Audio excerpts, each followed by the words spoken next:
এখন আমাদের বাড়ি হৈ হৈরব, কারণ আজ থেকে শুরু হচ্ছে আমার মেয়ে গিনির অন্নপ্রাশনের প্রস্তুতি।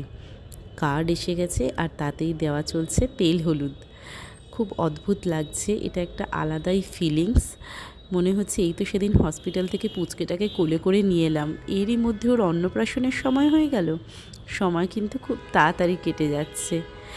আর কার্ডে হলুদ দেওয়ার পর আমরা গেছিলাম টেলারের দোকানে। ওর মুখে প্রসাদের দিনে ও বেনারসির সাথে যে ব্লাউজটা পরবে সেটা বানাতে দিতে গেছিলাম।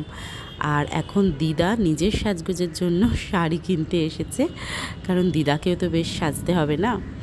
আর এগুলো দিয়ে কালকে ভোরে তারকেশ্বরে প্রথম কার্ডটা পুজো দেওয়ার জন্য পাঠানো হবে, কারণ সৌরভদের বাড়ির এটাই নিয়ম। আর সন্ধেবেলা ছিল আমাদের বিয়ে বাড়ির, তাই জন্য আমরা গেছিলাম সেখানে। আর বিয়ে বাড়িটা বেশ দারুণ ডেকোরেশন করেছিল।